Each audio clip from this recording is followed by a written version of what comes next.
Today we are going to study product specialization. Product specialization is useful when company has a large number of products or brands. So if you have many product lines, if you are a HUL, if you are a Procter and Gamble, if you are a Nestle, if you are a Cadbury, if you are a Amul, when you have large number of product lines, then it's better to focus on that particular product. Then you can sell more.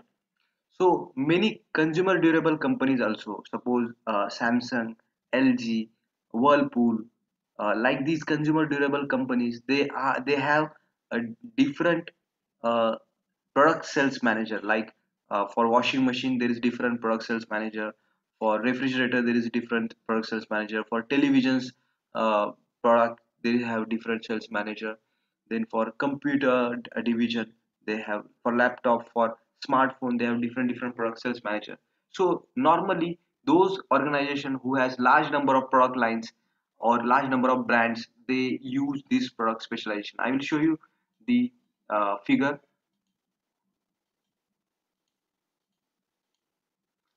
So in product specialization, we have focus on the product. So you have national head marketing.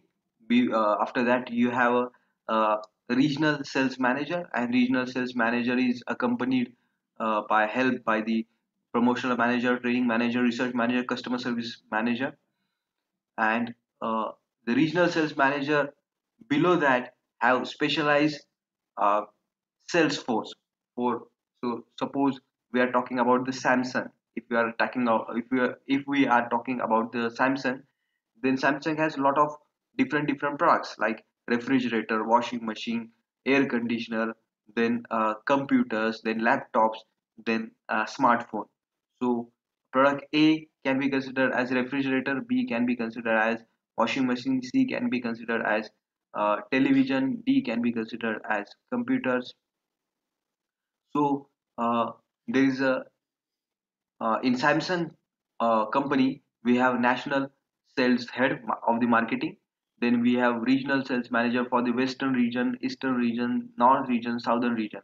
And for the western region, they have uh, dedicated uh, regional sales manager for the refrigerator, dedicated uh, regional sales manager RSM for the washing machine, then dedicated RSM for the television, then dedicated RSM for the laptop, then dedicated RSM for the uh, smartphone.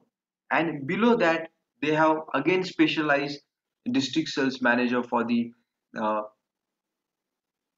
for the washing machine, for the refrigerator, for the television, for the computers, for the smartphones.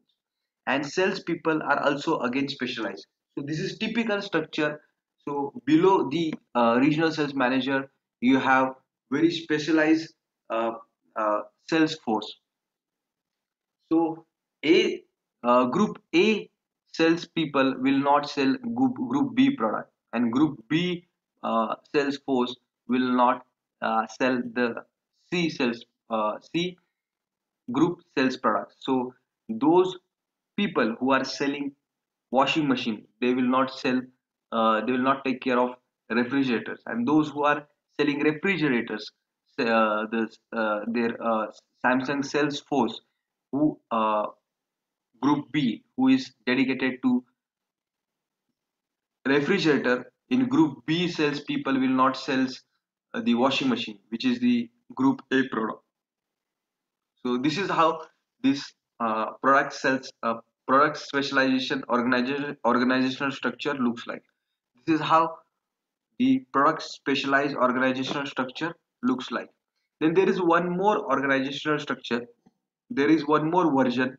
If you cannot afford the expenses over specialized sales force for washing machine, there is different specialized sales force. Then there is different specialized sales force for the refrigerator and for the computer and smartphone.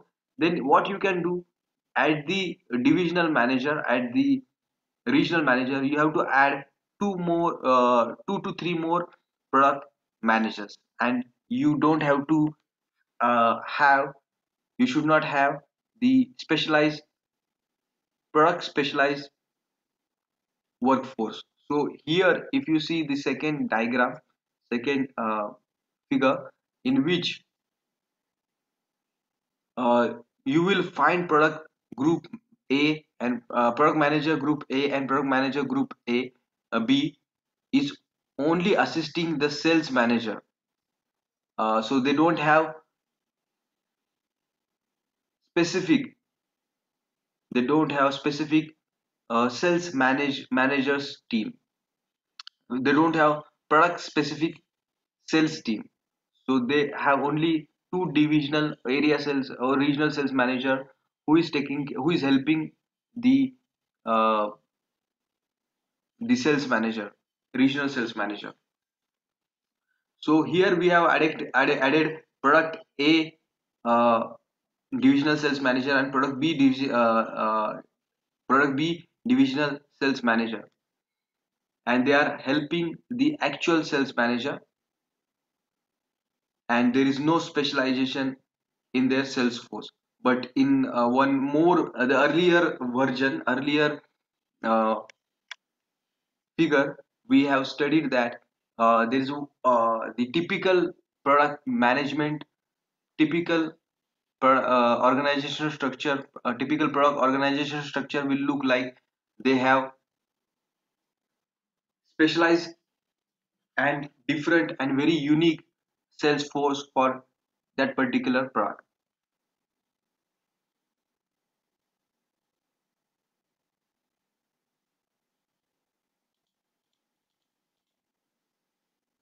So we were talking about the product specialization.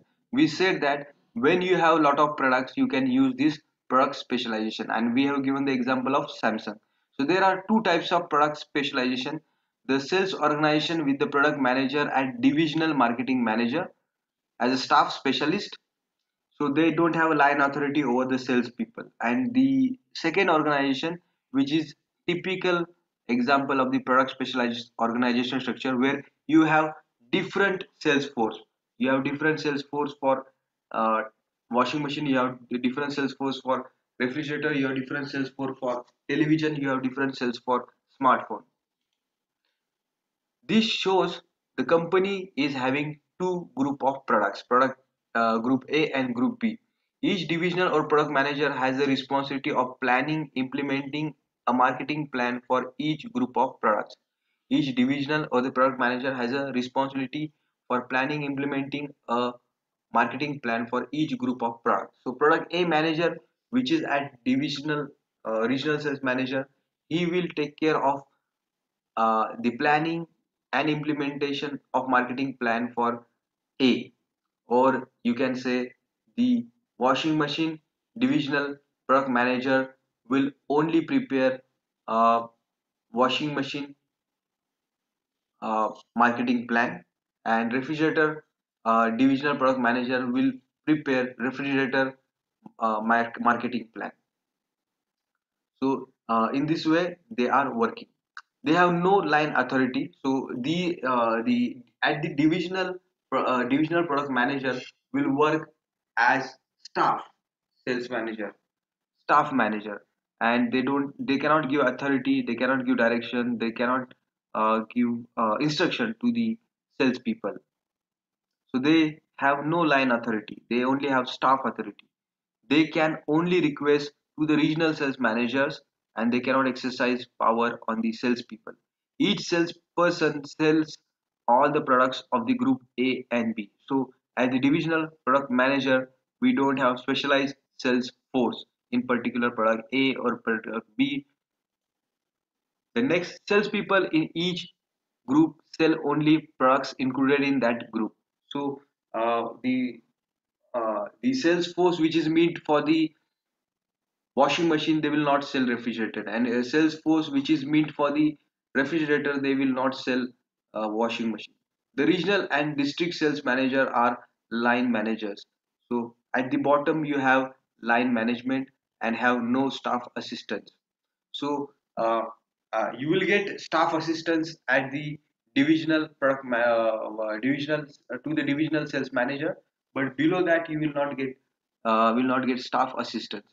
The advantage of this organization is that each product gets specialized attention. So this is very important. If your entire organization is becoming product specialized, product specific, product expert, then most of the problems of the customers are solved.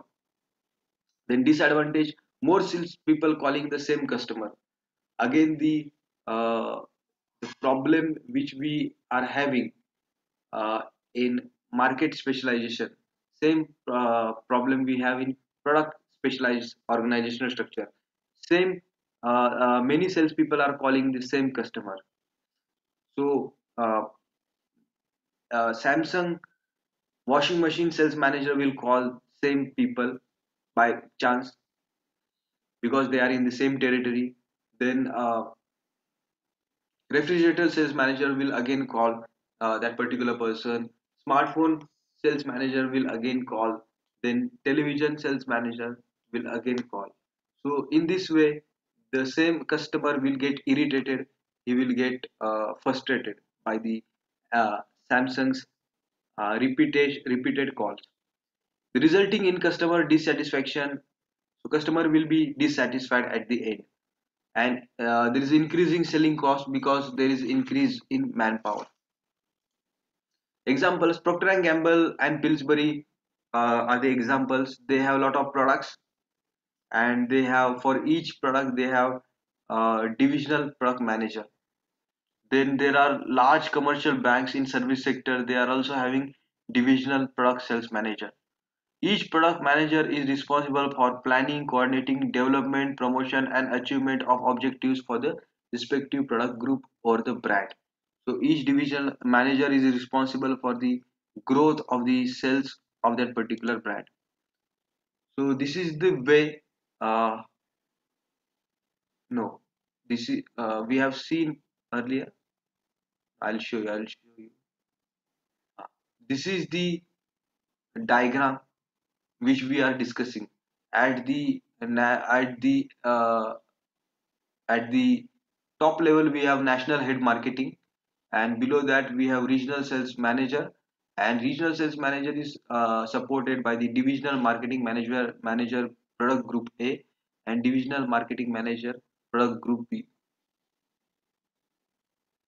And there is one more structure in which below the regional sales manager we have very specialized sales force for uh, uh, different for washing machine, different for refrigerator, different for AC, different for smartphone.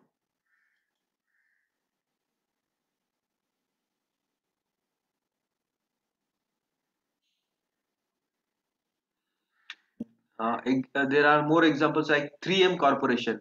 3M Corporation, you must be knowing, they have lots of products. So 3M Corporation use sales organization with the product specialization sales force.